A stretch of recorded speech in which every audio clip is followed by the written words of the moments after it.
Okay, so this lesson we're going to start with exercise 10a, the language of polynomials. So it's a brand new topic.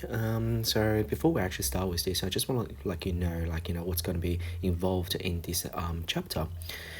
So for the first exercise, we're going to talk about the language of polynomials. So what is it, and why do we need to study it? Have we seen polynomials before in other topics? And what do we do with the polynomials? And what are the related topics after? We learned the introduction of polynomials. So first of all, what is a polynomial? You've seen polynomials before, okay? Polynomials are just an expression like, a quadratic, with a higher powers, okay? But you can also have a polynomials with a power of 1 as well, like a linear equation is also considered to be a polynomial.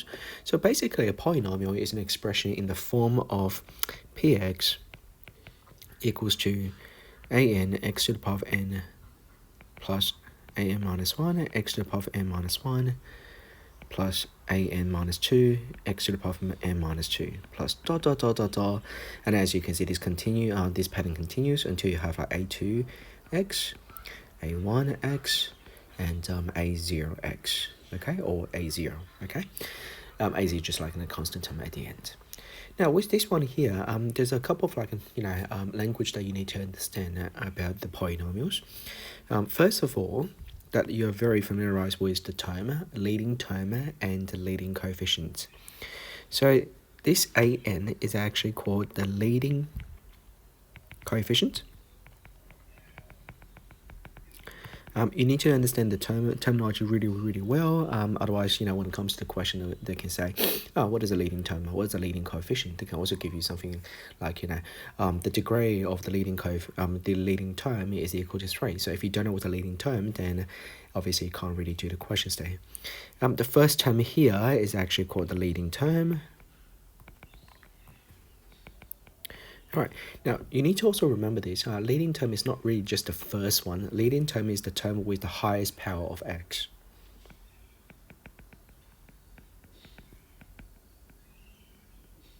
Okay, has to have the highest power of x. So therefore, this n here, this little n here is called the highest degree, okay, or the degree of the polynomials.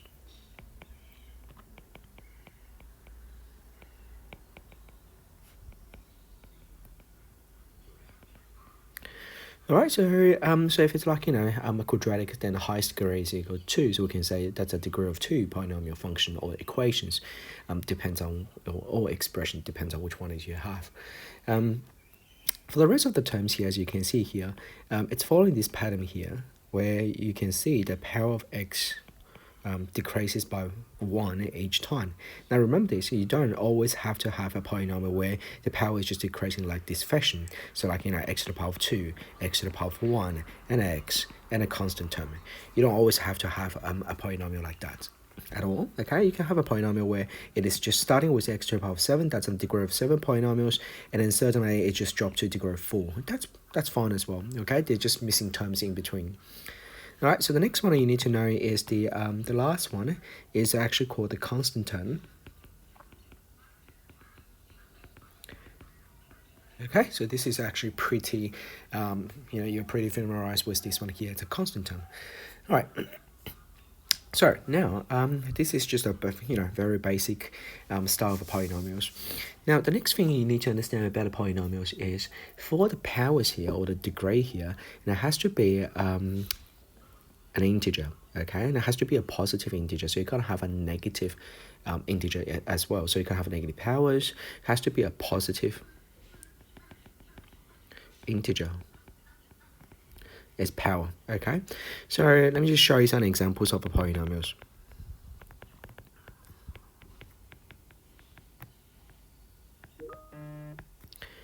All right, some examples of polynomials will be something like, we can have x to the power of 4 plus 3x to the power of 2 minus 6x minus 1. That is a polynomial expression, okay? And this is just one example. Polynomial expression. The second example I would like to show you is like a polynomial function. We can also have a polynomial function as well. We could write down in terms of f of x or p of x. So px, we'll start with px. P stands for the polynomials. So px is equal to 6x to the power 4 minus 3x, and that's also a polynomial function here. So this is a polynomial function. It does not have any constant term, and also in the meantime, there's some terms that's missing in between x to the power 4 and x to the power 1. Okay, so that's polynomial function. Another example would be something like, a polynomial equation. So, like, we've done quadratic equations so many times. So 6x to the power of 2 minus 4x plus 1 is equal to 0. That is also called a polynomial equation instead of like, a quadratic equation. You can call that a quadratic equation. So it's like a quadratic equation is a special type of a polynomial equations here. So that's polynomial, or degree of 2 polynomial equation. Alright, so what we are going to do in this entire exercise and chapters is we're going to deal with those polynomial either expression, function, equations. Eventually we're going to move on. Okay, so first we're going to start with an expression, then we're going to move on to the polynomial function, and then we're going to move on to the polynomial equation. Or probably we're going to move on to the polynomial equation first, then function. Okay, and then you're going to perform differentiation and calculate and be able to draw the function graph as well. So this is what we're going to do eventually later on. Alright, so now there's some special names of the polynomials that you do need to know. Okay, the first one is, so like for example, polynomials, we usually just say it's an expression with the higher degrees or higher powers. But some polynomials of the lower degrees have some standard names that you need to know. So whenever someone's just say to you, what is a constant polynomial? What's a zero polynomial? That you need to know the special names of certain polynomials with lower degrees. Okay?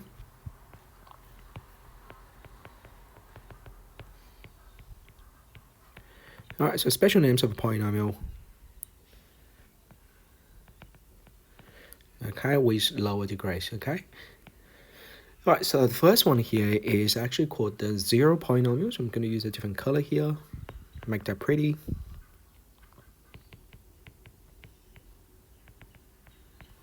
Alright, now for the zero polynomials, the things you need to understand is a zero polynomial is when you have a px or p over x equal to 0. It's a special case. It's a really special case. It has a constant term 0. Okay, actually there's no other terms at all. There is no terms with a non-zero coefficient, hence there is no leading term, there's no leading coefficient, and most importantly there is no degrees at all. Okay, so this is just px is equal to 0. It's the graph of that is just the x-axis, okay, which is pretty simple. Okay, so just nothing I really need to talk about it. Okay, so just the constant term is equal to 0.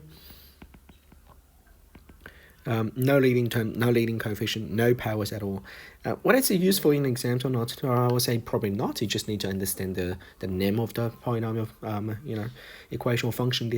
For this case here, it's not really so important in exams. All right, so the next one is a constant polynomial.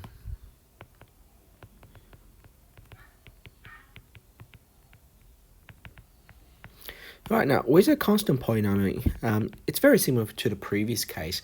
A constant polynomial is you just only have a term that is constant. Right, there is no leading term, there is no coefficient, there is no power at all. Okay, so it's very similar to the previous one. So p of x equal to 0 is also called a constant polynomial. So if you think about it this way, that's a constant polynomials. We can also have another constant polynomials equals to a number, doesn't matter what number it is, -1 and 3. That's called a constant polynomials. Okay, again, apart from the zero polynomials, all constant polynomials have a degree of zeros. No zeros, like no solutions to that, and also they're just equal to their leading term and leading coefficient. Okay. Alright, so this is a constant polynomial, which is, again, not so useful in the real, question type. You just need to understand the naming of the polynomials. Alright, the next one is a linear polynomial. You've heard this before so many times, starting from probably year 8. This is just a linear function. All right, it's just the polynomial with the degree of 1. Okay, so it's 3x plus 5, fx is equal to minus 2, minus 2x minus 4.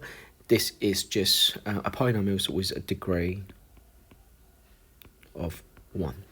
All right, then if it's a polynomial that's degree of 2, then we call that quadratic. Again, you've learned it starting from year 9, so this is not new. Okay, so we'll call that quadratic polynomials. You can also call it quadratic function or quadratic equation if you would like to, but since we're talking about a polynomial now, so let's just call it quadratic polynomials. So 6x squared minus 4x plus 1, we can have fx is equal to minus 2 on 3x squared plus 1. They're all just called quadratic polynomials. Okay, now just need to remember that, okay, for the quadratic polynomial, the leading coefficient, which is the coefficient in front of x squared here has to be a non-zero number, because if that is equal to 0, for example, then you don't even have that term anymore, so that becomes a linear polynomial instead of a quadratic. Okay, so this is just a condition that you need to know. All right. Okay, now, so we need to understand a bit of like in the algorithms for the polynomials, right? How do we actually plus, times, divide? Division is a bit hard, okay, especially if you don't know your long division. I'm probably going to do a special lesson teach you about the long division as well. Some students in year 11, they don't know how to do long division. So I'll put this long division lesson in the year 7 category, so you can actually search for that. Okay, all right, so that's degree of 2. All right, now, with the normal addition and subtraction, the polynomial just performs like in normal algebra. There is no special cases, okay? So even though I don't teach you, you don't probably need to know that, so you sort of like just know how to do it straight away. You don't need someone to tell you, hey, this is how you're going to add two polynomial functions together.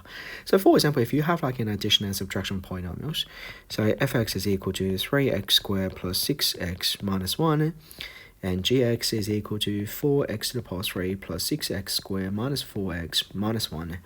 If that's the case, and then if the question asks you to plus the two polynomials together, so find or calculate fx plus gx, fx minus gx, I'm pretty sure I don't even need to show you how to do it. So you just do the normal algebra, combine the like terms. There's no such, like there's no exceptions, right? There's no like special things about it. So you just add the like terms together and that's it, okay? From the textbook, they talk about the degree of the sum of difference. I feel like this is really sort of confusing for the students. And they're talking about, what happened if the degree of the polynomial 1 is power of 2, and degree of polynomial 2 is power of 3, and when they add together, what is going to be the degree of the polynomials? Well, clearly, if you have some common sense, if you add the two polynomials together, unless the leading term cancel out, otherwise you just take the highest highest powers or highest degrees from one of the polynomials. So, for example, if g of x, the leading coefficient is 4, but the leading term is degree of 3 here, then if you add these two together, then obviously this entire polynomial will have a degree of 3. Unless this term cancel out with one of the terms somewhere here. Otherwise, that's just going to be the degree. Okay? There's no special things about it, okay? Textbook just make the things a bit tricky and they want to make everything looks professional. However, with multiplication, things become slightly different. With multiplication, okay, you just multiply it again. There is no difference. However, when we're talking about the degree of the polynomial, when we're dealing with the multiplications, you plus the highest degrees of each two polynomials together. So I'll show you an example here, because we are using the index law.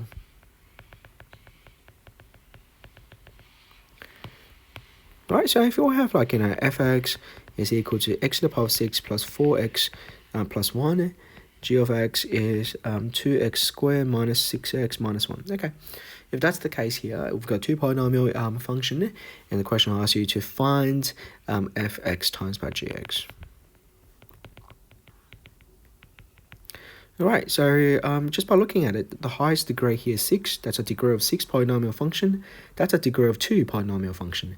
If you add them together, it's still a degree of 6. If you subtract, degree of 6. However, if you times, you're going to plus the highest degree together. So in this case, 6 plus 2, it will be 8. All right.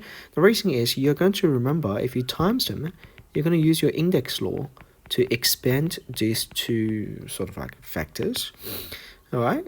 And if you expand it, when you first times the leading term together, you're going to get highest, power here. So if you multiply them together, you're going to get 2x to the power of 8. So that's how you times it first, right? Any times later, any times. But eventually the power is going to be smaller and smaller. So therefore, I'm not going to continue with this. It's super easy. You guys know how to do the multiplication. But I just want to emphasize that degree of the polynomials, when you times 2 or 3 or multiple polynomials together, then the highest degree is going to be, is going to be the sum of the 2 degrees together. Okay? Okay, so from the textbook, there was they sort of like show you there's a formula kind of here. So for example, the degree, okay, the degree of the first polynomial, of the polynomial 1 times the polynomial 2 is equal to the degree of the polynomial 1 plus the degree of the polynomial 2. Okay, it's pretty straightforward. All right, the next one that you need to know. So basically in this exercise, we're just talking about the very foundation of polynomials. All right, like starting with the language of the polynomial, the definition of polynomials, and then we'll move on to later, like how do we sketch the polynomial function, how do we factorize it. All right, so the next one, the language is the identical, okay, or identically equal polynomials. So what is identically equal polynomials?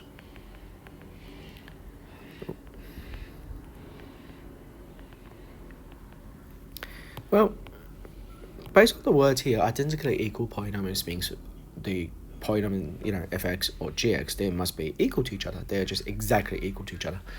So it's like, they're identical to each other. So you can see here I'm using 3 horizontal lines here. That just cause, it's not really like an equation. You're basically equating both sides. They're identical to each other. So all the polynomial, the leading coefficient for the first polynomial will be equal to the leading coefficient of the second. Constant term will be equal to each other as well. So they are just like exactly equal to each other. Why do we need to know this? Okay, I can show you an example of the question. So for example, like, they can ask you to find something later like this. They can ask you to actually calculate what is, A and B if they are equal to each other, if they're just identical. Remember, you're not solving equations. What you need to do is calculate what is value of A, what is value of B. You are not calculating the value of x, okay? We're not solving it. We're just finding these two polynomials are identical to each other. The left-hand side, let's just call this the polynomial px. The right-hand side is just the qx. And they are identical to each other. All right, so that's qx. So how do we find the value of a and b? This is actually pretty easy to do it. All right, it's actually really easy to do it. So what we're doing here is you can have 2 different ways. Later, there's a better way to do it. There's a way called a substitution that you can do, but I'm going to just show you the slower method right now. Actually, I'll show you both methods. All right, so the method 1 is equating the coefficient.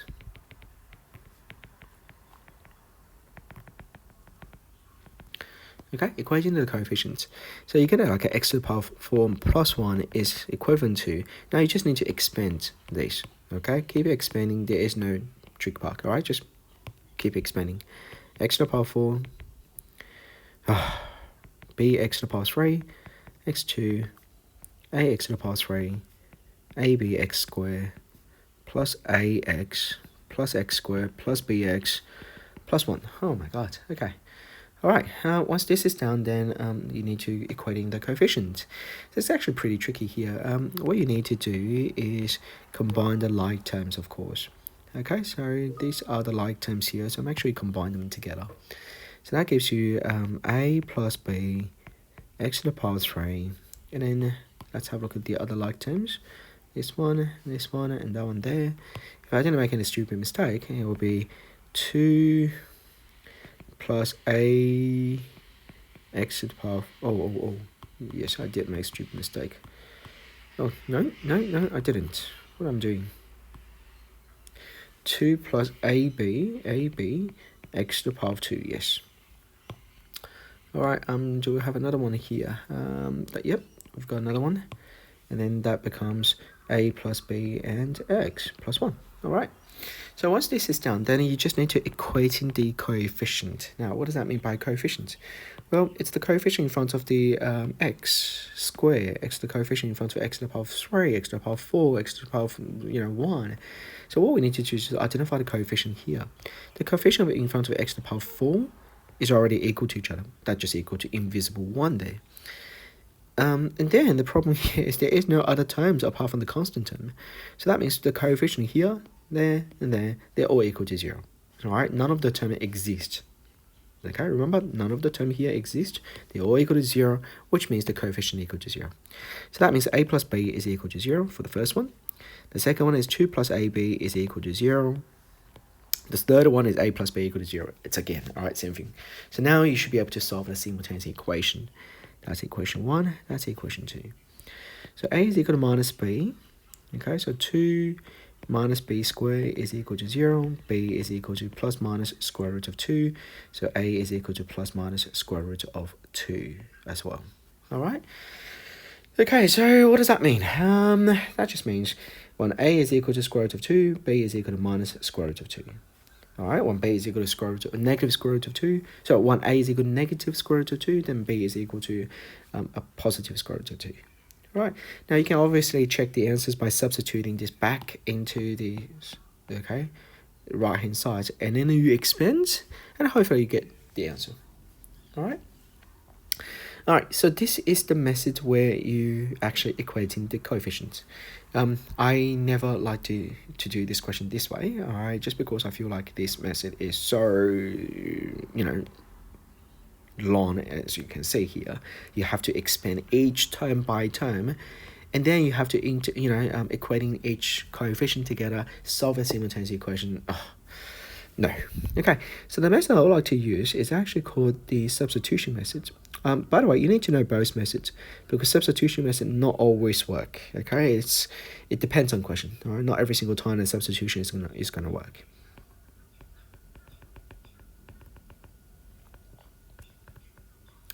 All right, so what the substitution method is about? All right, you basically substitute the value of x.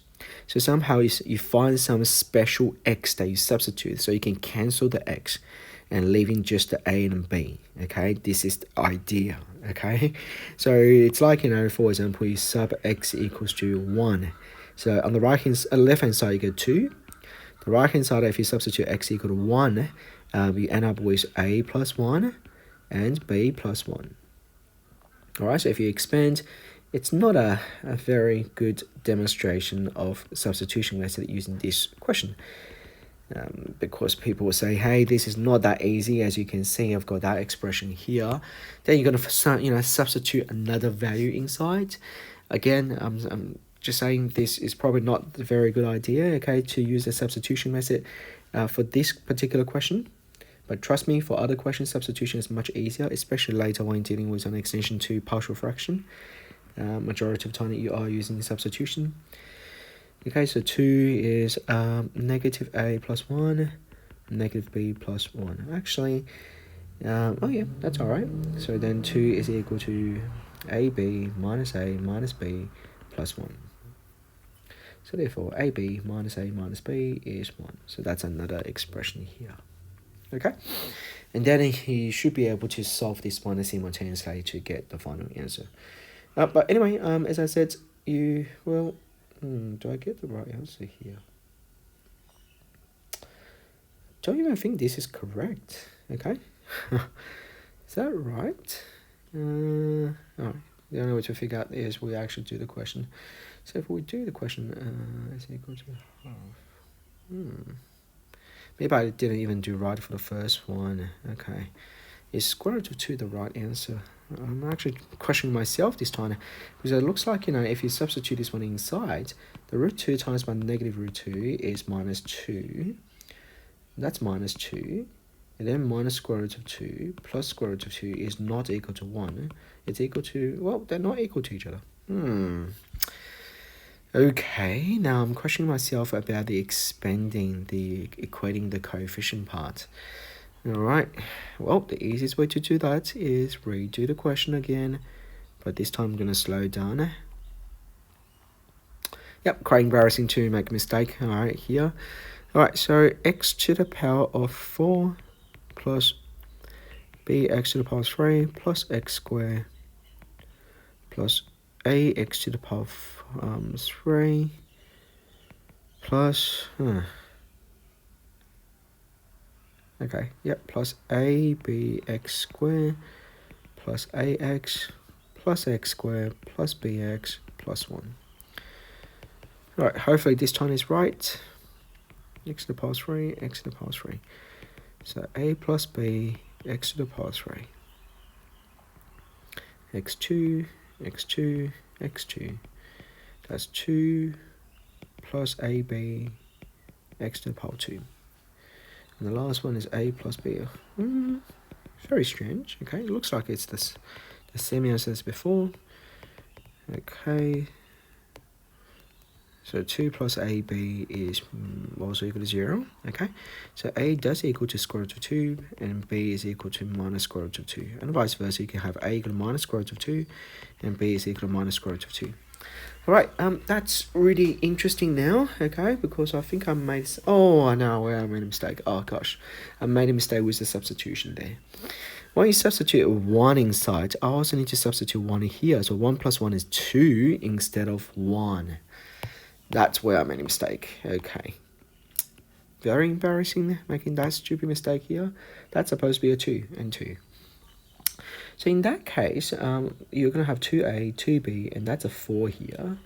So that's 2, and on this side, you're going to have a minus 3. Minus 3. Yeah, that should work. Am I right? I hope. Okay, well, I'm just going to redo this one more time. Sorry. Oh, gosh. Can't even do a simple substitution. I actually want to demonstrate that substitution is a much better method, okay? However, it has a wrong effect now. Substitution looks a bit harder, but trust me, substitution is still a better way to do the question, okay? For other question, not for this one. Ah, yes, that's right now. It's minus 2. Yeah, that's correct. Okay, all right. That is the first expression. As I said, well, not a very good question to demonstrate for substitution methods, okay? Anyway, you understand what I'm talking about, I hope. So, okay, I need to substitute negative 1 inside, so that's minus a plus 2, that's minus b plus 2. All right, if you continuously expand, you can do this part here. You're going to have like 2 simultaneous equations, and you can solve it. Okay, all right, shouldn't take that long, just do that question there. All right, okay. Next, we're going to do something called factoring polynomials and also polynomial equations. At this stage, I don't think you're able to factorize the polynomials, okay? Later, we are going to be able to factorize any polynomials well, not any, but the polynomials that they designed into factors. So you can actually sketch the graph, you can draw functions, and you can solve equations. Okay, and this is going to be the next couple of lessons. All right, so I'm not going to emphasize that much here. All right, so factorizing polynomials, and then solving equations. So solving the equation, sketching a curve. All right, it's not that easy to actually to solve a polynomial equation. Trust me. Okay, you are going to remember and to learn quite a few theorems, like factor theorem, remainder theorem, before you can actually factorize the polynomials fully, and then before you can actually sketch the polynomial function. All right, but we're going to leave this one later to the later stage, so you don't have to worry too much about it now. So what was that about? It's like you're factorizing quadratics, right? You're changing the quadratic equation like x squared minus 6x plus 5 into x minus 1 x minus 5. Now you need to be able to like factorize x to the power 3 plus 6x squared minus minus 4x plus 1 equals to something. Now, don't do this question here. Probably you can't factorize this one at all. I'm just randomly selecting those numbers. Okay, so not every polynomial function can be factorized that very nicely. Okay, all right, so that's all for this lesson. All you need to learn from this lesson is the language of the polynomials. What is it? Some examples of polynomials. What are the special names of polynomials? Addition, subtraction, multiplication. Have you noticed that we didn't talk about a division? Okay, because you haven't done a long division yet. So we'll talk about the division later. And what are identical polynomials, and how do we find missing, like a coefficient, missing terms, if two polynomials are identical to each other. All right, thanks for watching.